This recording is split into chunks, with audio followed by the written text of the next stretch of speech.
महान सम्राट, मैं क्षमा प्रार्थी हूँ कि मगध के दल का अंतिम खिलाड़ी मेरी गुलेल के कारण चोटिल हो गया है, किंतु इसकी भरपाई करने के लिए मैं सज्ज हूँ। यदि आप आज्ञा दें तो मैं उसके स्थान पर मगध के दल का प्रतिनिधित्व करना चाहूंगा। पर तुम अवश्य आज्ञा है।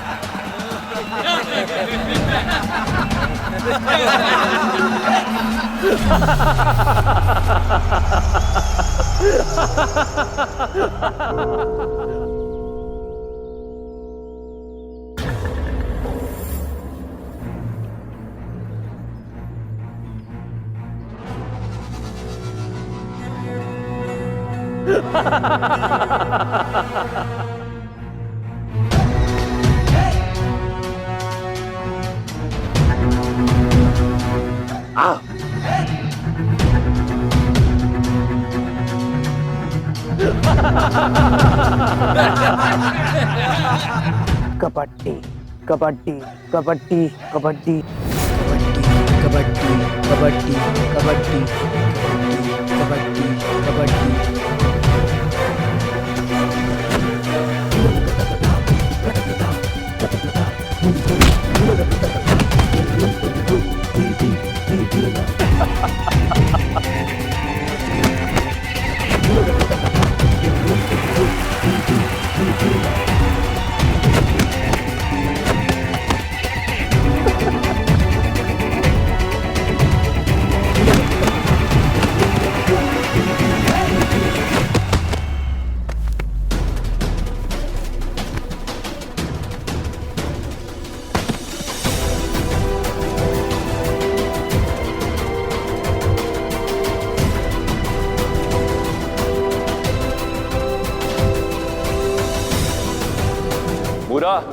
पिपलीवान के राजकुमार आए, थक गए होंगे, उनके चरण धोने का प्रबंध करो।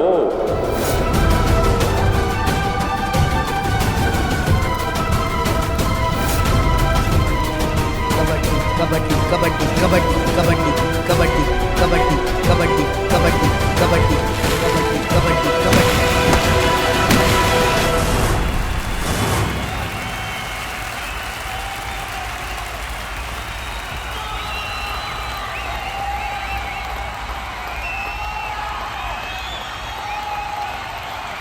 मगध को मिले 6 अंक। मैसेडोनिया मगध से 6-5 से हार गया।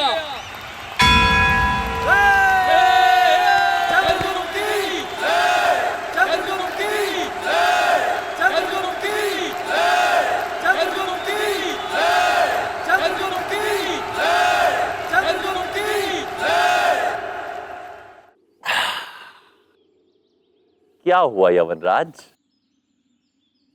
खेल था, खेल की भांति लीजिए। मुझे ऐसा लगता है आपके लिए खेल प्रतियोगिता खेल के अतिरिक्त और सब कुछ था, है ना? मुझे प्रतीत होता है कि आप इससे अपने अपमान का प्रतिकार लेना चाहते थे, किंतु आप विफल हुए। कोई बात नहीं, मेरी शुभकामनाएं आपके साथ हैं। हो सकता है कभी आप इस धरती पर मुझे परास्त करें, किंतु अभी आप पराजय स्वीकार कीजिए। क्या कहा था आपने? हाँ, मुख उठाइए।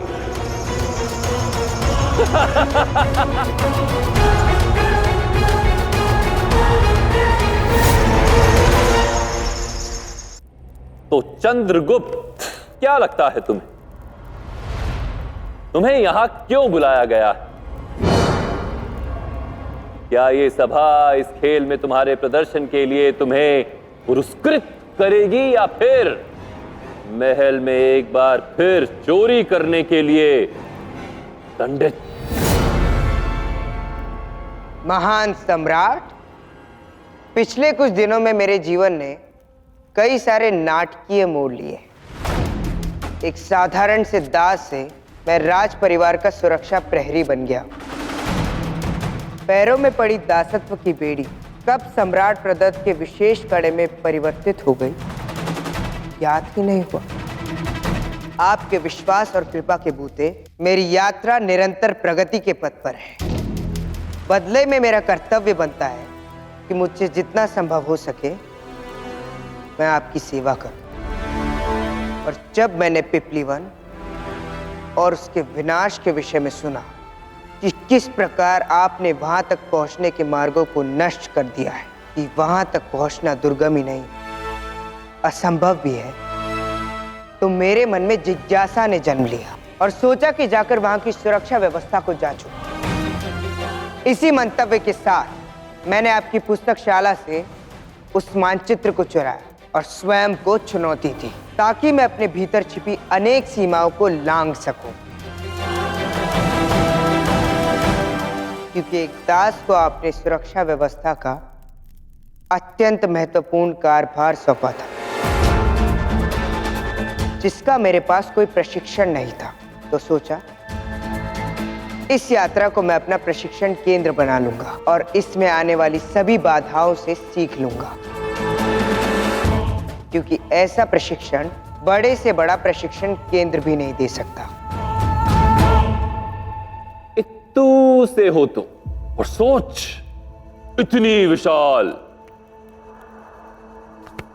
तो तुम कहना चाहते हो कि तुम पिपलीवान तक पहुंच गए थे? जी सम्राट, मैंने स्वयं अपनी आंखों से देखा है कि किस प्रकार आपके शौर्य के आगे उस राज्य के सभी अवशेष धराशायी है और नष्ट हो चुके हैं।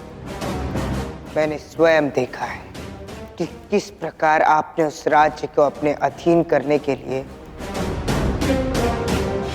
वर्षों पूर्व उसे रक्त रंजित कर दिया था। जो राज्य कभी अपने गौरव के बल पर सिर उठाए जीता था, आज आपके वर्चस्व के समक्ष वो नतमस्तक है। आज वो केवल मिट्टी के कण समान है। महामहिम, असत्य बोल रहा है दास। जामदेव, सम्राट को सूचित करो। सम्राट ये झूठ बोल रहा है। ये पीपली वन तक पहुंच ही नहीं पाया था। हमने स्वयं देखा था। ये उस भयानक जंगल की ओर चला गया था जहां से किसी मनुष्य का जीवित आना असंभव है। हो सकता है ये उस भयानक जंगल से निकल गया हो, किंतु पीपली वन पहुंचने का तो कोई प्रश्न ही नहीं उठता सम्राट, क्योंकि आपके आदेश अनुसार मैंने पीपली वन में कड़ी सुरक्षा व्यवस्था करी हुई थी। चंद्रगुप्त, देखा तुमने पिपलीवान का सुरक्षा प्रमुख कितने विश्वास के साथ कह रहा है कि तुम झूठ कह रहे हो। और यदि मैं अपने वचन को प्रमाणित करने के लिए प्रत्यक्ष प्रमाण दूं तो पीपली वन के राज्य तक ही नहीं, बल्कि उसकी सुरक्षा चक्र को तोड़कर मैंने उस महल में भी प्रवेश किया था, जिसका प्रमाण है मेरे पास।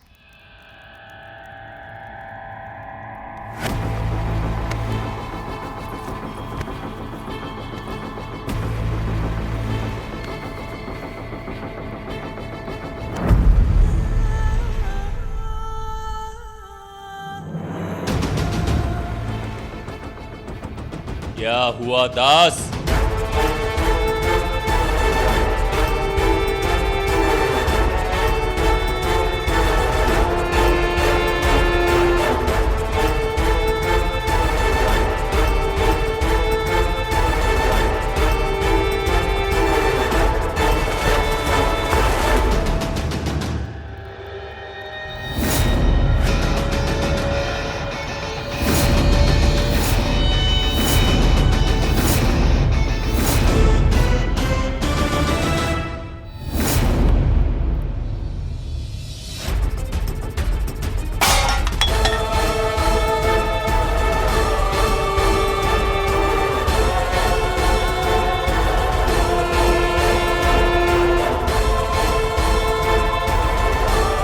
ये है पिपली वन के राज परिवार का चित्र, जो मुझे उस दुर्गम महल में मिला था, और इसकी प्रामाणिकता ये दासी बोरा दे सकती है।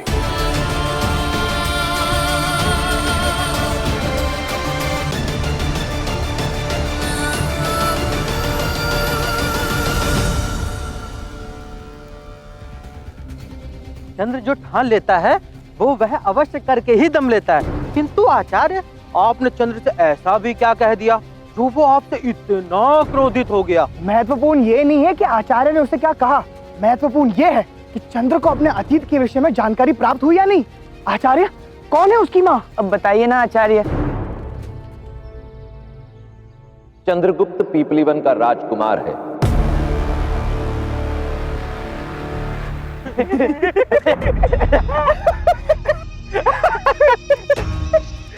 आचार्य, आपके मुख से उपहास अच्छा नहीं लगता है। चंद्र ने पीपलीवान का राजकुमार होने का अभिनय किया था, वो भी इसलिए क्योंकि सम्राट धनानंद ने उसे एक दिन का राजकुमार बनाया था। वह कोई वास्तविक राजकुमार है?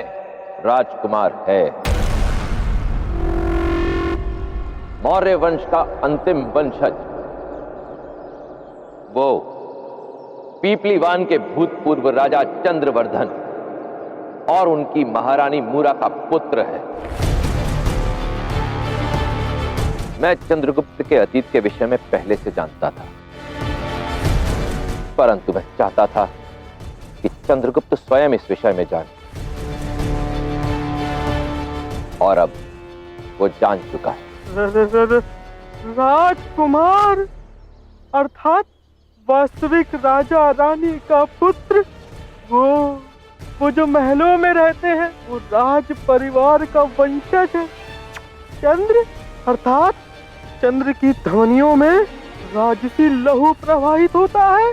हाँ आचार्य, ये सब जानने के पश्चात चंद्र महल गया है। आचार्य, आपको कुछ करना होगा, न जाने चंद्र वहां जाके क्या कर देगा। उसकी मति कब घूम जाए, कुछ कह नहीं सकते।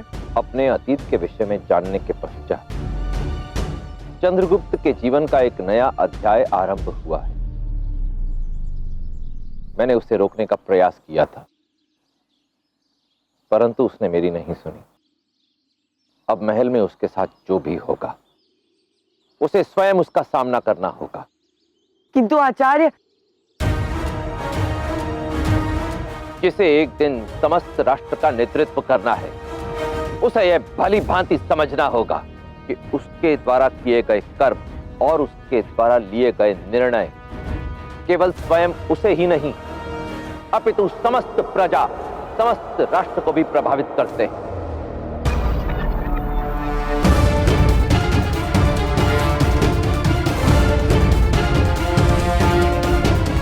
चंद्रगुप्त सही कह रहा है।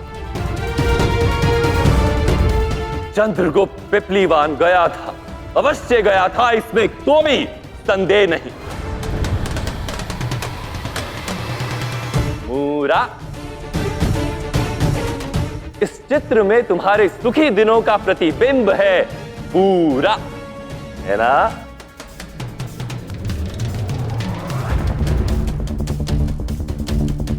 दे दो ये चित्र इस दासी को, ताकि ये अपने दुर्भाग्य और अपने परिवार की खोई हुई यादों में कुछ अश्रु बहा सके। दे दो चंद्रगुप्त, जाओ।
सम्राट, हमें क्षमा कर दीजिए महाराज। हमें क्षमा कर दीजिए हमें क्षमा महाराज। कर दीजिए सम्राट। चिंता मत करो, मैं तुम्हें कोई दंड नहीं दूंगा। बस एक विहार पर भेज दूंगा जहां पर हरियाली होगी, पशु होंगे, पक्षी होंगे। जाओ और आनंद उठाओ उस भयानक वन का। नहीं सम्राट, नहीं सम्राट, ले जाओ इन्हें।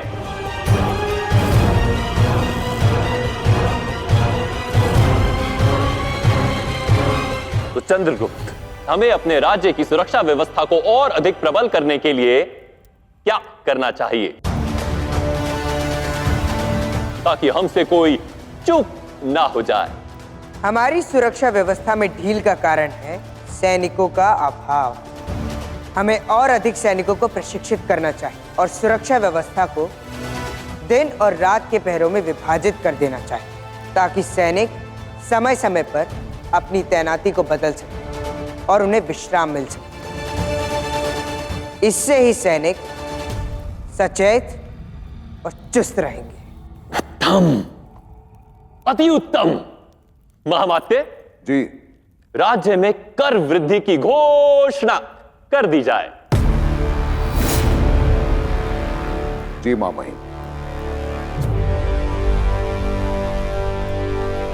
मुझे ऐसा प्रतीत होता है कि तुम बहुत आगे जाओगे, मेरी कल्पना से भी अधिक। मुझे भी कुछ ऐसा ही प्रतीत होता है सम्राट।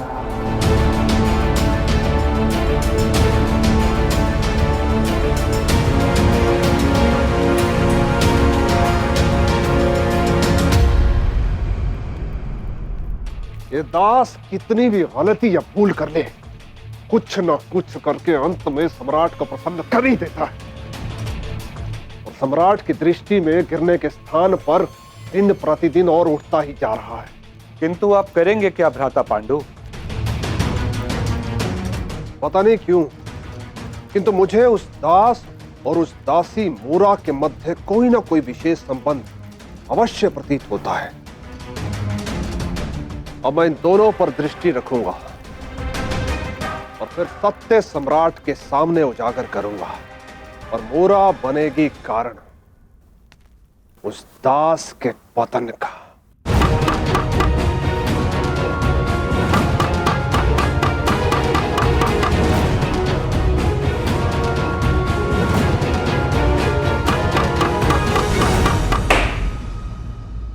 मुझसे झूठ क्यों बोला आपने? जानती थी ना आपकी सत्य क्या है।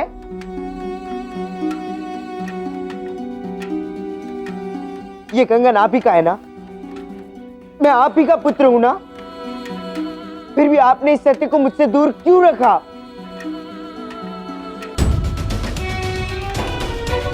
आपने मेरी चिंता की, मुझे भोजन खिलाया, मेरा ध्यान रखा, मेरे लिए अपने प्राण दांव पर लगा दिए। ये दास सरासर झूठ बोल रहा है। वो हीरा इसने नहीं, मैंने चुराया था।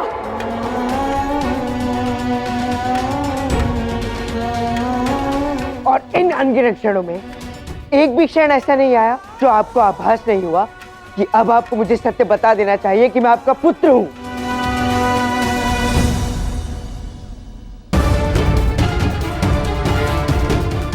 मैं आपके पास अपने प्रश्नों के उत्तर मांगने आता रहा, किंतु मैं ये नहीं जान सका कि आप ही उन प्रश्नों का उत्तर है।